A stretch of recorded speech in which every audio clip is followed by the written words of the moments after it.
평가를 하는 게 있거든요. 시기. 그러면 교육을 시작하기 전에 하는 평가를 우리 무슨 평가라고 하는 거냐면 진단평가라고 얘기를 하고요. 진단평가라고 얘기를 하고요. 다음에 우리 교육을 하는 이 교육 중에 하는 평가 있죠. 그럼 교육 중에 하는 평가는 뭐라고 하는 거냐면 형성평가라고 얘기를 합니다. 형성평가라고 얘기를 하고요. 그 다음에 교육을 다 종료했습니다, 여러분.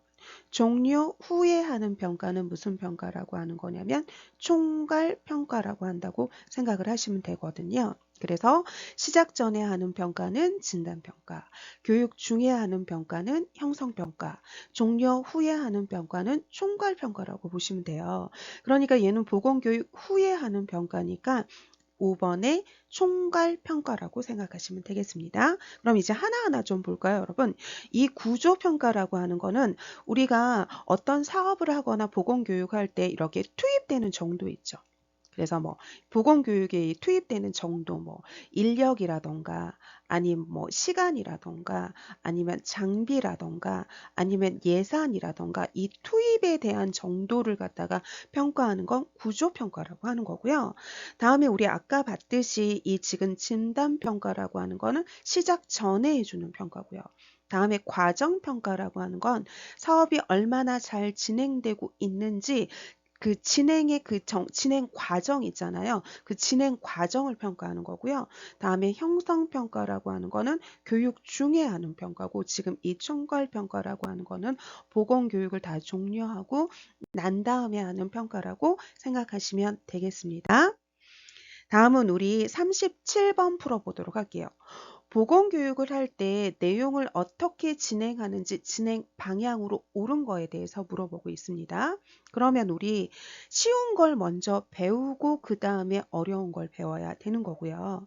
다음에 먼저 친숙한 걸 배우고 난 다음에 낯선 거를 나중에 배워야겠죠. 그러니까 답은 2번이고요.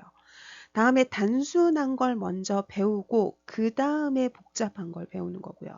다음에 구체적인 걸 먼저 배우고 그 다음에 추상적인 걸 배우는 거고요. 다음에 직접적인 걸 먼저 배우고 그 다음에 간접적인 걸 배우는 거겠죠. 그러니까 37번의 답은 2번이라고 보시면 되겠습니다. 다음은 38번 풀어보도록 할게요. 38번에 사회자도 발표자도 청중도 모두 전문가래요. 그럼 여기는 그냥 무조건 뭐 나오셔야 되는 거냐면 심포지엄 나오셔야 된다고 생각을 하시면 되거든요. 그럼 이 심포지엄이라고 하는 거는 동일한 주제에 대해서 발표를 하는 거고요. 동일한 주제에 대해서 발표를 하는 거고 그 다음에 사회자도 발표자도 청중도 모두 전문가라고 생각을 하시면 되거든요. 그러면 이 동일한 주제라고 하면 일단 예를 들어서 간암이라는 동일한 주제에 대해서 지금 발표를 한다고 생각을 해보세요. 그럼 여기 있는 단상에서 전문가 1이 지금 발표를 하는 거예요. 그러니까 뭐 외과, 간암에 대한 외과 지금 수술을 하는 외과 전문의가 지금 발표를 한다고 생각을 해보세요. 그럼 여기 있는 지금 대기석에는 전문가 2, 전문가 3이 지금 전문가 2, 전문가 3이 대기하고 있는데 전문가 2는 지금 간암 환자가 어떻게 영양 섭취를 해야 되는지 영양사가 지금 대기하고 있는 거고요. 발표를. 다음에 전문가 3은 지금 간암 환자가 어떻게 그 운동을 하고 어떻게 지금 자기 몸을 관리해야 되는지 지금 이 물리치료사 있잖아요. 물리치료사라던가 아니면 지금 운동 처방사 같은 이런 게 사는 사람이 이렇게 발표를 대기하고 있다고 생각을 하시면 되고 그 다음에 여기는 지금 사회자가 이 토의를 진행해 가고 있는 거고요. 다음에 여기는 청중이 이렇게 있다고 생각을 하시면 되는데 지금 이 전문적인 주제에 대해서 전문가가 나와서 발표를 해야 되기 때문에 이거를 진행하는 사회자도 이거를 알아들어야 되는 이 청중도 다 전문가거든요. 그렇기 때문에 우리 심포지엄의 가장 중요한 키워드는 동일한 주제에 대해서 발표를 하는 거고 모두 다 전문가라고 생각을 하시면 됩니다. 그래서 답은 3번이라고 보시면 되겠습니다. 다음에 강의법이라고 하는 거는 한 명의 교육자가 여러 사람의 대상에게 강의를 하는 거잖아요. 그러니까 가장 경제적인 방법이 바로 강의법이라고 생각하시면 되죠. 다음에 분단 토의라고 하는 거는 66 토의라고도 얘기를 하거든요, 여러분. 그래서 6명, 6명씩 이렇게 분단을 지어서 토의하는 걸 분단 토의라고 하고요. 다음에 시뮬레이션이라고 하는 건 바로 뭐냐면 실제 상황은 아니에요, 여러분. 그러면 실제 상황과 유사한, 실제 상황과 비슷한 상황을 만들어놔서 지금 유사하고 비슷한 경험을 이렇게 시키는 걸 시뮬레이션이라고 하는 거고요. 다음에 이 브레인스토밍이라고 하는 건 바로 뭐냐면 새로운 아이디어라던가 아니면 기발한 아이디어 아니면 창의적인 생각 아니면 이런 창의력을 개발할 때는 이 브레인스토밍을 한다고 생각하시면 되겠습니다, 여러분. 그래서 38번의 답은 3번이라고 생각하시면 되겠습니다. 다음은 39번에 지금 보건교육의 평가 도구에 대해서 지금 얘기를 하고 있거든요. 그럼 이 평가 도구에서 가장 시험 문제에 많이 나오는 건 신뢰도랑 타당도를 묻는 시험 문제가 가장 많이 나옵니다, 여러분. 그러면 신뢰도는 여기서 말하는 것처럼 동일한 대상한테 동일한 방법으로 반복 측정을 했을 때 같은 결과가 나오는 정도를 신뢰도라고 하거든요. 그럼 동일한 대상에게 동일한 방법으로 첫 번째 지금 측정을 해서 한 80점이 나왔습니다. 그러면 두 번째 측정을 할 때도 만약에 78점이 나오고 세 번째 측정을 할 때 82점이 나왔으면 유사한 결과치를 나오잖아요. 그럼 이건 신뢰도가 높다라고 얘기를 합니다. 그런데 동일한 대상에게 동일한 방법으로 반복 측정을 했는데 첫 번째는 80점이 나왔는데 두 번째는 100점이 나오고 만약 세 번째는 만큼 50점이 나오면 얘는 지금 비슷한 결과치가 나온 게 아니잖아요. 그럼 얘는 신뢰도가 우리가 낮다라고 표현을 합니다. 다음에 이 타당도라고 하는 건 바로 뭐냐면 우리가 측정하고자 하는 내용을 제대로 측정하는지를 보는 거거든요, 여러분. 그러면 내가 체중을 측정을 하려고 하면 체중을 측정하는 저울로 측정을 하면 얘는 타당도가 높은 건데 체중을 측정하려고 하면서 이 신장을 측정하려는 걸로 지금 측정을 하면 얘는 타당도가 낮은 거죠. 그래서 측정하려는 거를 제대로 측정하는지를 보는 게 타당도라고 생각하시면 되고요. 다음에 이제 여기서 보는 객관도라고 하는 거는 채점자 있잖아요. 그럼 A라는 채점자가 있고 B라는 채점자가 있고 C라는 채점자가 있는데 A라는 채점자가 80점, 다음에 B라는 채점자는 82점, C라는 채점자는 81점. 그럼 거의 유사한 게 나왔잖아요. 그럼 이건 객관도가 높다라고 얘기를 하는데 A라는 채점자는 80점을 줬고 B라는 채점자는 뭐 30점을 주고 C라는 채점자는 100점을 주면 이거는 객관도가 떨어진다고 얘기를 하거든요. 그래서 여기는 채점자가 지금 이렇게 유사한 동일한 그런 거를 채점을 하는 거를 객관도라고 보는 거고요. 다음에 이 정확도라고 하는 거는 참값이 80점이에요, 여러분. 그런데 만약에 78점이 나왔어요. 그럼 오차의 범위가 2점밖에 안 나죠. 그럼 이거는 정확도가 높다라고 얘기를 하는데 참값이 80점인데 얘가 20점이 나왔어요. 그러면 지금 오차의 범위가 너무 크잖아요. 그럼 이거는 정확도가 낮은 검사라고 얘기를 하는 거고요. 다음에 실용도라고 하는 거는 유용성이라고 생각을 하시면 돼요. 유용하게 사용할 수 있으면 실용도가 높은 거고 유용하게 사용할 수 없으면 그건 실용도가 낮다라고 표현하면 되겠습니다, 여러분. 그래서 39번의 답은 3번으로 보시면 되겠습니다.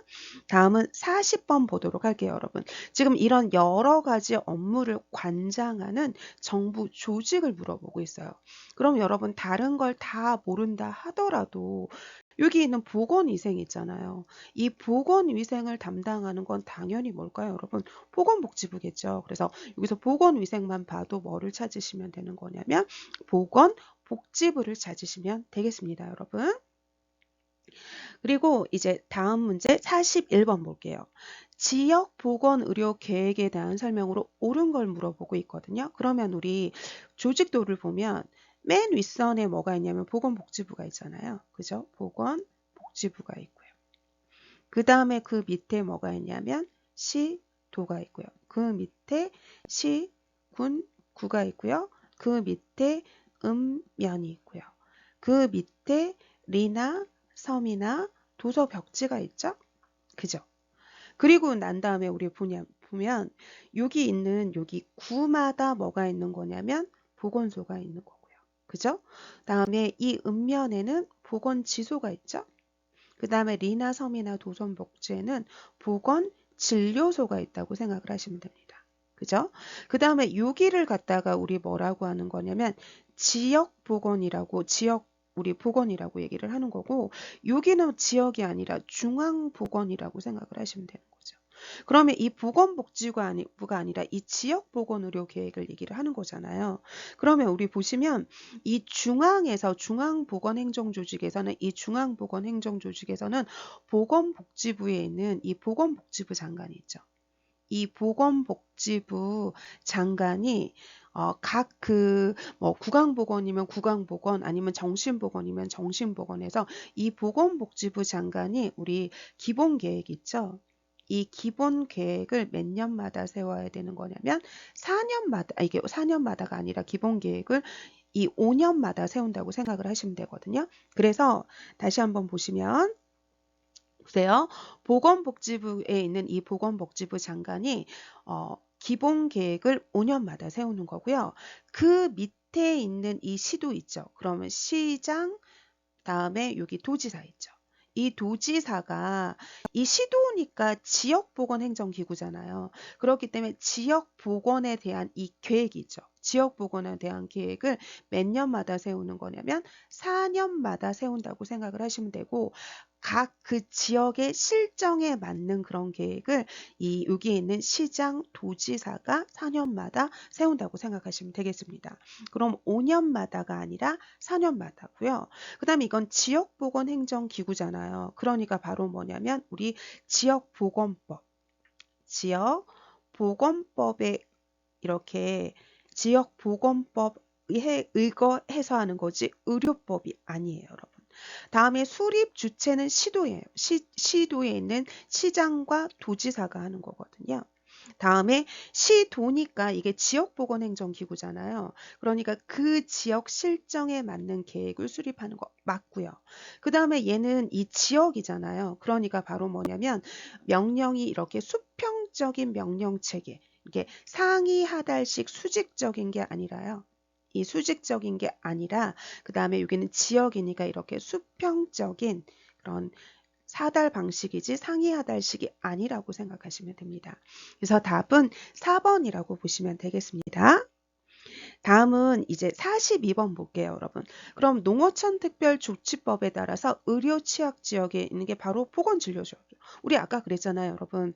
맨 윗선에 보건복지부가 있다고 그랬고요. 그죠? 그 밑에 시도가 있고요. 그 밑에 시군구가 있고요. 그 밑에 읍면이 있다고 그랬고요. 그 밑에 리나 섬이나 도서 벽지가 있다고 그랬었잖아요. 그죠? 그리고 제가 아까도 봤지만 보세요, 여러분. 여기가 중앙보건행정기구고 여기가 지금 지방행정기구라고 생각을 하시면 되죠. 그래서 이 구마다 아까 보건소가 있다고 그랬죠. 그 다음에 이제 읍면에 보건지소가 있는 거고요. 그 다음에 이 리나 섬이나 이 도서벽지가 여기가 지금 의료 취약 지역이잖아요. 그럼 이 의료 취약 지역에 있는 게 바로 뭐냐면 보건진료소가 있는 거죠. 그죠? 다음에 또 하나 더 보시면 보세요, 여러분. 그럼 이 보건소나 보건지소는 무슨 법에 하는 거냐면 아까 지역보건법 있잖아요. 이 지역보건법에 의거해가지고 지금 이렇게 하는 거고요. 그런데 여기는 지금 의료취약지역이잖아요. 그러니까 여기는 1980년도에 지금 제정된 농어촌 특별조치법 있죠. 지금 이 농어촌 특별조치법이라서 농어촌 지금 특별조치법에 의거를 하는 거거든요. 그리고 이 지역보건법은 우리 1995년도에 지금 개정된 법이죠. 우리 보건소법에서. 그래서 보건소랑 보건지소는 지역보건법이고 그 다음에 여기 리나섬이나 도서벽지에는 이 보건진료소는 의료취약지역이라서 농어촌 특별조치법에 의거한다고 생각하시면 됩니다. 그래서 여기 의료취약지역, 농어촌 특별조치법 하면 보건진료소 찾으시면 됩니다, 여러분. 그래서 42번의 답은 2번이라고 보시면 되겠습니다. 다음은 43번 풀어보도록 할게요. 우리나라 국민건강보험의 특성에 대해서 얘기를 하고 있거든요. 그러면 여러분, 우리나라의 사회보장이잖아요. 국가가 지금 국민을 위해서 그러면 보장을 해주는 걸 사회보장이라고 하는데, 이 사회보장은 두 가지를 해주는 거예요, 여러분. 소득보장을 해주고요. 그 다음에 무슨 보장을 해주는 거냐면 의료보장을 해준다고 생각을 하시면 됩니다, 여러분. 그런데 이 사회보장 중에서 사회보험이라고 하는 게 있거든요, 여러분. 그런데 이 사회보험은 국민 중에서 소득 능력이 있는 사람한테 해주는 게 바로 뭐냐면 사회보험이에요. 그 다음에 이제 우리 공공부조라고도 얘기를 하고요. 공공부조라고도 얘기를 하고 공적부조라고도 얘기를 하거든요. 그러면 이 공공부조, 공적부조는 소득 능력이 없는 그런 국민한테 해주는 걸 갖다가 뭐라고 하는 거냐면 공공부조, 공적부조라고 얘기를 하거든요. 그런데 제가 아까 뭐라 그랬냐면 사회보장은 소득보장과 의료보장을 해준다고 했잖아요. 그러면 소득 능력이 있는 사람한테 해주는 게 사회보험인데 무슨 보장을 해주는 거냐면 소득을 보장해주고 그 다음에 의료를 보장을 해주는 거죠. 그럼 이 소득 보장해주는 게 바로 뭐냐면 국민연금. 그죠? 그 다음에 이 소득 보장해주는 거에 뭐가 있냐면 고용보험. 그 다음에 이제 소득 보장해주는 게 바로 뭐냐면 산재보험이라고 생각을 하시면 되죠. 그죠? 그리고 난 다음에 여기 의료 보장을 해주는 건 첫 번째 국민건강보험이죠. 국민건강보험이고요. 다음에 두 번째는 바로 뭐냐면 노인장기요양보험이죠. 그죠? 다음에 이제 세 번째 산재도 의료보장이거든요. 그러니까 산재보험은 지금 소득보장도 되고 의료보장도 되는 거라고 생각을 하시면 되죠. 그러니까 이거는 지금 국민건강보험에 대해서 물어보고 있는 거잖아요. 국민건강보험. 그럼 국민건강보험은 지금 소득 능력이 있는 사람한테 해주는 사회보험이지 소득 능력이 없는 사람한테 해주는 공공부조가 아닙니다. 다음에 우리 국민건강보험은 직장 가입자가 있고요. 그 다음에 또 뭐가 있냐면 지역 가입자가 있는 거지 뭐 1종, 2종이 있는 게 아니죠. 그 다음에 국민건강보험은 강제 적용이 되잖아요. 그죠? 내가 들고 싶지 않다고 해서 안 되는 게 아니라 강제 적용이지 내가 선택에 따라서 가입할 수 있는 게 아니죠, 여러분. 다음에 여기는 보험 가입 금액의 한도 내에서 보장을 받는 게 아니라 이거는 소득 수준에 따라서 다시 한번 볼게요, 여러분. 얘는 소득 수준에 따라서 소득 수준이 높은 사람은 보험료가 높고요. 소득 수준이 낮은 사람은 보험료가 낮잖아요. 그러니까 차등 부과하는 거 맞아요. 그런데 차등 부과하는 건 맞는데 그런데 얘는 균등수혜하죠.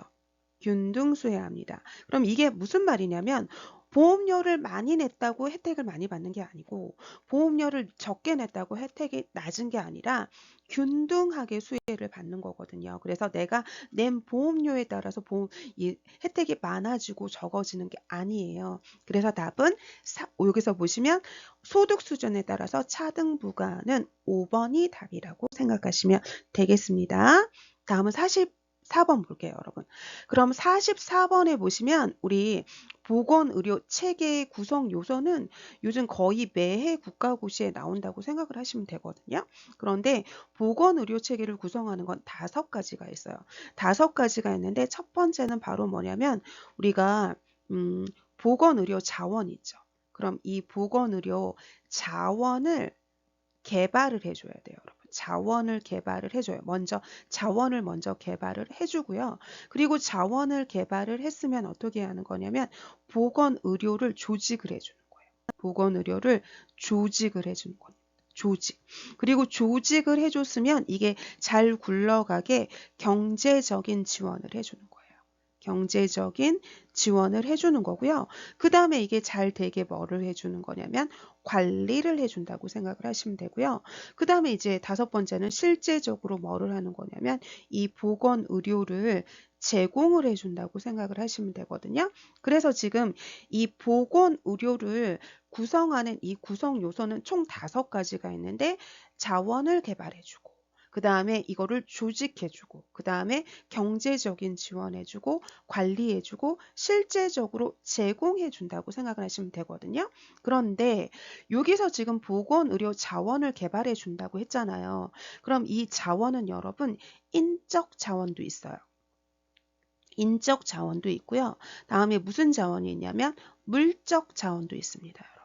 그 다음에 자원의 세 번째는 뭐가 있냐면 지금 이 지적 자원도 있다고 생각을 하시면 되거든요, 여러분. 그럼 이 인적 자원이라고 하는 건 간호사, 간호조무사, 뭐 이렇게 뭐 의사, 뭐 이런 사람들을 얘기를 하는 거고, 물적 자원이라고 하는 건 뭐 시설이라던가 장비, 뭐 이런 걸 얘기를 하는 거고, 여기서 말하는 지적 자원이 지금 얘기한 뭐 지식이라던가 기술을 같은 걸 얘기를 하는 거거든요. 그럼 이 자원에 해당하는 게 지금 지식, 지적 자원이라고 생각하시면 되는 거죠. 그래서 여기서 답은 몇 번이냐면 1번이라고 보시면 되겠습니다.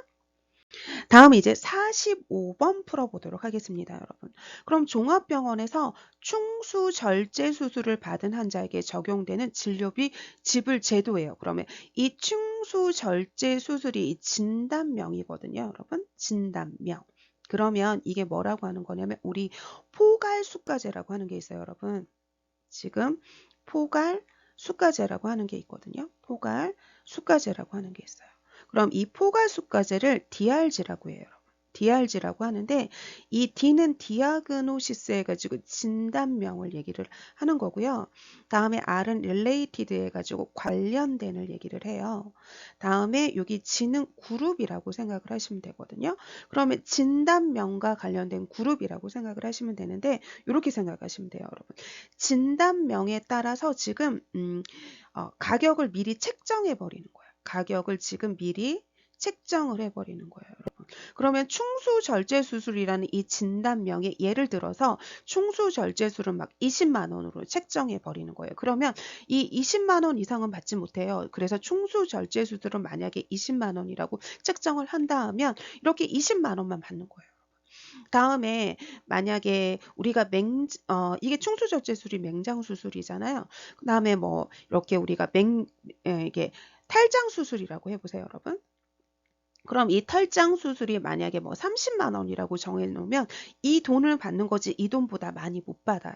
다음에 무슨 백내장 수술이다. 그럼 백내장 수술이 만약에 20만 원이다. 그럼 이 돈만큼만 받는 거예요. 다음에 무슨 제왕절개술이다. 그래서 그 진단명에 따라서 이 가격을 책정해 버리기 때문에 이 돈 이상 더 못 받거든요. 그러면 의사가 과잉 진료를 안 합니다, 여러분. 왜냐하면 지금 돈이 이만큼 정해졌는데 내가 과잉 진료를 하면 의사에게 손해잖아요. 그러니까 딱 요것밖에 못 받아요. 그렇기 때문에 의사의 절약권이 확대되는 게 아니에요. 의사의 재량권이 확대되는 건 바로 뭐냐면 행위별 수가제인 거죠. 행위별 수가제라고 생각을 하시면 되거든요. 그럼 이 행위별 수가제가 바로 뭐냐면 의사의 서비스 행위당 가격이 곱해지거든요. 가격. 그럼 의사가 서비스 행위를 많이 하면 가격이 곱해지니까 내가 더 많이 벌어요. 그러면 내가 하는 행동이 다 돈이 되니까 여기서 과잉 진료를 하게 되고요. 그러면 과잉 진료를 하게 되면 지금 의료비가 높아지게 되고 이게 지금 우리나라의 가장 큰 의료의 단점이라고 생각하시면 되거든요. 그러면 지금 의사가 행동을 할 때마다 돈이 되는 거니까 지금 의사의 재량권이 확대되는 건 행위별수가제를 얘기를 하는 거고요. 다음에 여기는 이 돈만큼밖에 못 받기 때문에 지금 고가를 사용하지 않습니다, 여러분. 그 다음에 과잉 진료로 의료비가 상승하는 건 행위별수가제인 거죠. 다음에 이거는 지금 진단명에 따라서 지금 가격이 책정돼 버렸잖아요. 그죠? 그러니까 지금 이 진단명만 지금 이렇게 코드를 입금을 하면 코드를 이게 코드를 갖다가 넣잖아요. 그러면 그 돈만 나와요. 그러니까 지금 청구 및 신사 업무가 간단하죠. 왜냐하면 진단명과 관련된 코드만 넣으면 그 돈이 나오거든요. 그러니까 답은 4번이고요. 다음에 다양성이 반영되지 않습니다, 여러분. 이게 그 돈만큼밖에 못 받기 때문에 과잉 진료가 아니라 지금 여기는 과소 진료를 하게 돼요. 그리고 조금 이 돈을 넘을 것 같은 그런 합병증이 우려가 되는 환자들은 이거를 높이하고 이렇거든요. 그렇기 때문에 다양성이 반영될 리가 없습니다, 여러분. 그래서 45번의 답은 4번이라고 보시면 되겠습니다. 다음은 우리 46번 볼게요, 여러분. 우리 공기 오염 같은 걸로 지금 도심의 온도가 주변의 온도보다 높대요. 그럼 지금 여기서 키포인트는 바로 뭐냐면 도심의 온도가 지금 주변 온도보다 지금 이렇게 높다라고 하는 거잖아요. 그죠? 그럼 여기 보시면 어떻게 생각을 하시면 되냐면 이렇게 보시면 돼요. 이렇게 보시면 여기가 도심입니다. 그 다음에 여기가 지금 주변이라고 생각을 하시면 돼요. 그러면 우리가 어떻게 생각을 하시면 되냐면요, 여러분. 우리가 0도씨 이상의 그 온도가 있는 거는 다 복사열을 내거든요. 그러니까 우리 사람도 36.5도씨라서 복사열을 내요. 그래서 사람이 많으면 이렇게 덥게 되거든요, 여러분. 그러면 여러분 이렇게 생각하시면 돼요, 여러분. 보세요. 도심에는 사람도 많죠? 그죠? 그 다음에 우리 차도 많죠. 그죠? 그 다음에 뭐 공장도 많고요. 막 이러잖아요. 그렇기 때문에 뭐 사람도 많고 차도 많고 건물도 많고 막 이러잖아요. 그러니까 여기서 내는 복사열이 되게 많아요. 이게 복사열이 많기 때문에 여기는 온도가 올라가요. 그런데 이 주변 있잖아요. 이 주변은 우리 외곽 지역인 거죠. 외곽 지역은 사람의 수도 적고요. 그러니까 차도 적고요. 그 다음에 건물의 수도 이렇게 적잖아요. 그러니까 여기선 이게 내뿜어내는 복사열이 낮거든요. 그러니까 여기는 온도가 낮아요, 여러분. 그러면 여기 가운데는 온도가 이렇게 올라가는 거고 여기는 지금 온도가 낮잖아요. 그럼 이걸 어떻게 생각을 하시면 되냐면 여러분 이거를 하나의 섬이라고 생각을 하시면 됩니다. 그래서 보세요, 여러분. 여기가 지금 물이에요, 여러분. 여기가 물이고 여기가 섬이라고 생각을 해보세요. 여기 가운데가 섬인데 열을 뿜어내는 섬인 거죠. 그러니까 이걸 갖다가 우리 뭐라고 하는 거냐면 열을 뿜어내는 섬이라고 해서 열섬 현상이라고 생각을 하시면 되거든요. 그래서 열섬 현상이라고 하는 거는 이 도시가 하나의 섬이 돼가지고 여긴 물이고요. 그래서 하나의 섬처럼 열을 뿜어낸다고 해서 열섬 현상. 그래서 도심의 온도가 주변 지역보다 높은 건 열섬 현상이라고 생각을 하시면 되는 거고요. 다음에 여기 보시면 군집독이라고 하는 건 밀폐된 환경에서 이 밀폐된 환경에서 다수의 사람이 있게 되잖아요. 그러면 이 다수에 있는 사람이 이게 밀폐된 환경에서 산소는 들이마시니까 산소는 적어지죠. 그리고 CO2는 뱉게 되잖아요. 그러면 CO2는 많게 되면서 이 CO2의 이 독성 성분이 많아지게 되잖아요. 그러면 사람이 많은 걸로 인해서 이 CO2가 많아진다. 그래서 군집독이라고 하는 거죠. 그다음에 이 기온 역정이라고 하는 건 원래는 여기가 지표입니다, 여러분. 여기가 땅 지표예요. 그 다음에 여기는 바로 뭐라고 생각을 하시면 되냐면 대기라고 생각을 하시면 되거든요. 그러면 우리가 어떻게 되는 온도를 보면 이렇게 올라갈수록 온도가 낮아지는 게 정상이거든요. 그래서 우리가 올라갈수록 온도가 그래서 산으로 높이 올라가면 춥잖아요. 그런 거랑 생각하시면 되거든요. 이게 지금 정상이에요. 그런데 기온 욕전은 이렇게 올라갈수록 계속 기온이 올라가는 거죠. 그런데 원래는 어떻게 되는 거죠, 여러분? 원래는 지금 이렇게 온도가 올라갈수록 온도가 낮아지는 게 정상인데 여긴 지금 온도가 올라갔잖아요. 그죠? 그럼 이게 화살표가 역전됐죠. 그러니까 이걸 기온 역전이라고 하는 거고요. 그 다음에 우리가 오존층이 파괴되면 우리가 그 자외선의 안 좋은 파장을 조금 막아주는 게 오존층인데 오존층이 파괴되면 이 자외선의 안 좋은 파장을 막아내지 못하기 때문에 사람도 안 좋아 사람에게도 이렇게 해로운 영향을 끼치게 되고 그 다음에 동물이나 식물에게도 해로운 영향을 끼치게 된다고 생각을 하시면 되고요. 다음에 이 엘니뇨 현상이라고 하는 건 우리가 지구가 더워지는 이 온실 효과가 되잖아요. 그럼 온실 효과가 되면 우리가 해수면의 온도가 이렇게 올라가는 곳도 있고요. 그 다음에 해수면의 온도가 낮아지는 것도 있거든요. 그럼 이 해수면의 온도가 이렇게 올라가는 걸 우리 뭐라고 하는 거냐면 엘니뇨 현상이라고 하고요. 이 해수면의 온도가 낮아지는 걸 라니냐 현상이라고 하거든요. 그래서 여기 답은 2번 열섬 현상을 생각하시면 되겠습니다. 다음은 이제 47번 풀어보도록 할게요, 여러분. 여러분. 그러면 지금 비타민 D가 형성된다고 하면 무조건 자외선이죠, 여러분. 그래서 우리 피부에 뭐가 있냐면 콜레스테롤이 있다고 생각을 하시면 돼요. 그러면 피부에 있는 이 콜레스테롤이 뭐를 받는 거냐면 이렇게 햇빛을 받는 거죠. 햇빛을 받는 거예요. 햇빛 이 일광욕을 한다고 생각을 하시면 돼요. 이 일광욕을 하게 되면 일광욕 속에 뭐가 있는 거냐면 자외선이 이렇게 비친다고 생각을 하시면 돼요. 자외선.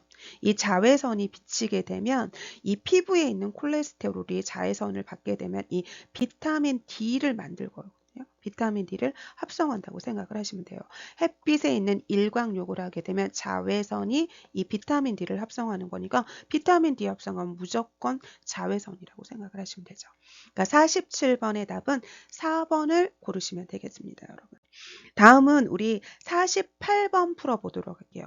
그럼 수질 오염 지표에 대해서 얘기를 하고 있는데요. 그럼 이 수질 오염 지표에서 첫 번째는 바로 뭐냐면 대장균이라고 생각을 하시면 되거든요. 여러분, 이 대장균은 분변에 있는 거잖아요. 그러니까 이거는 분변성 오염 지표라고 얘기를 해요. 분변성 오염 지표라고 얘기를 하는 거거든요. 그래서 지금 물에서 지금 대장균이 나오면 분변으로 오염된 거라고 생각을 하시면 되거든요. 그러면 이 대장균 지수가 낮을수록 그러면 분변으로 오염이 안 된 거니까 오염도가 낮겠죠, 여러분. 다음에 이 과망산 칼륨이라고 하는 건 여러분 표백제에 들어있는 성분이라고 생각을 하시면 되거든요. 그럼 이 표백제가 많으면 수질의 오염도가 높겠죠, 여러분. 다음에 이 용존산소 있잖아요. 이 용존산소를 우리 DO라고 하거든요. 용존산소를 DO라고 하는데 얘는 물속에 녹아있는 산소의 양을 얘기를 해요, 여러분. 그러면 이 용존산소가 높으면 산소가 많은 거잖아요. 그러면 수질의 오염도가 낮고 깨끗한 물이겠죠. 다음에 여기 있는 이 화학적 산소 요구랑 COD라고 하는 건 뭐냐면 지금 더러운 물을 정화하는데 화학적인 약품을 얼만큼 많이 사용했냐를 얘기를 하는 거예요. 그러면 이 COD 이걸 갖다가 여러분 어떻게 생각하면 되냐면 이 COD가 이 C를 케미컬이라고 생각을 하시면 돼요. 케미컬. 이 케미컬이 화학이거든요, 여러분. 그래서 이 화학 약품을 사용한다고 생각을 하시면 돼요. 그러면 지금 COD가 높다는 건 지금 물을 정화하는데 약품을 많이 쓴 거거든요. 그러면 물을 정화하는데 약품을 많이 썼으면 그 물은 더러운 물일 거예요. 그러니까 오염도가 높은 거고요. 다음에 지금 이 BOD라고 하는 거 있잖아요. 이 생물학적 산소 요구량은 이 B가 바이오라고 생각을 하시면 되거든요. 그러면 이 더러운 물을 정화시키는데 지금 이 미생물을 사용을 하는 거예요. 그래서 뭐 호기성 세균이라던가 아니면 뭐 현깁성 세균이랑 이 미생물을 사용을 하는 거거든요. 그럼 BOD가 높다고 하는 건 이 더러운 물을 정화를 하는데 생물이 많이 들어갔다고 하는 거거든요. 그럼 오염도가 높은 거 맞습니다, 여러분. 그러니까 답은 5번이라고 생각하시면 되겠습니다. 다음에 이제 49번 풀어보도록 하겠습니다, 여러분. 그러면 식중독을 일으키는 독소에 대해서 물어보고 있어요. 그럼 이 독에 대해서는 여러분 어떻게 외우시면 되냐면 일단 감자독은 외우셔야 돼요. 그럼 이 감자독은 뭐라고 하는 거냐면 우리 솔라닌이라는 건 이렇게 외우셔야 되거든요. 그 다음에 이제 두 번째는 바로 뭐냐면 우리 보고독 있잖아요. 그럼 이 보고독은 테트라도톡신이잖아요. 이 테트라도톡신이라고 요것도 그냥 외우셔야 됩니다, 여러분. 이렇게 외우시는 거고요. 그리고 나머지는 어떻게 외우시면 되는 거냐면 우리가 요리를 하는데 우아하게 요리를 하는 게 아니라 청아하게 요리하는 거예요. 청아하게 조미료를 넣어요. 조미해요. 그리고 조미료를 넣으면 버무리는 거죠. 그리고 얘를 갖다가 굴배한다고 생각을 하시면 돼요. 그래서 어떻게 외우시면 되냐면 청아하게 조미하고 버무리고 굴배한다고 생각을 하시면 됩니다. 그럼 이렇게 외우셔도 되는 게 우리가 왜 객관식이잖아요. 그럼 예를 볼까요, 여러분? 그러면 청매를 어린 매실이라고 하거든요. 그럼 이 독은 아로 시작하는 아미그달린입니다. 그래서 청은 아예요. 그럼 봅시다, 여러분. 청은 아로 가야 돼요. 이 테트로도톡신은 얘는 보고독인 거죠, 여러분. 다음에 여기는 조미잖아요. 그럼 얘가 바로 뭐냐면 조개 독은 바로 뭐냐면 미하잖아요. 미니까 미틸로독신이라고 생각하시면 돼요. 미틸로독신. 그래서 조개독은 미로 가야 돼요, 여러분. 미틸로독신인 거고. 그 다음에 버하고 무잖아요. 그럼 얘는 바로 뭐냐면 버섯독은 무로 시작해야 돼요. 무스카린이라고 생각을 하시면 되거든요. 그러면 여기 보시면 버섯독은 무로 시작해야 돼요. 무스카린이어야 되고 굴배잖아요. 그럼 굴은 배로 가는 거거든요. 맞아요. 그러니까 굴은 배로 가는 베네루핀 맞습니다. 그래서 여러분들이 이것만 외우시면 독은 안 어려워요. 그래서 감자독은 솔라닌이고 보고독은 테트로도독신이고 청으로 시작하는 건 아미그달린. 그 다음에 조개는 미틸로독신, 버섯은 무스카린, 굴은 베네르핀. 이라고 생각하시면 되겠습니다. 그래서 청아하게 조미하고 버무리고 굴배하고 이렇게 외우시면 돼요. 다음은 이제 50번 풀어보도록 하겠습니다, 여러분. 그러면 작업 환경에 물리적인 걸 물어보고 있어요. 그럼 이걸 모른다 하더라도요, 여러분. 우리 살충제라던가 유기용제라던가 이 가스는 바로 화학적인 요인인 거죠. 그죠? 이 화학적인 유해 요인이에요. 그죠? 살충제, 유기용제, 유해가스는 화학적인 유해 요인인 거고요. 다음에 이 곰팡이는 세균이잖아요. 그죠? 세균인 거고. 그 다음에 이 물리적인 게 이 진동, 아니면 온도, 만약에 습도, 뭐 이런 거는 지금 바로 뭐냐면 이게 물리적인 요인이라고 생각, 아니면 기압, 뭐 이런 거 있잖아요. 그럼 이게 물리적인 요인이거든요. 그러니까 답은 1번이라고 보시면 되겠습니다, 여러분. 그래서 여러분 요번 시간에는 지금 보건간호학 문제 풀어봤고요. 우리 다음 시간에는 공중보건학 문제 풀어보도록 하겠습니다. 여러분 수고 많으셨습니다.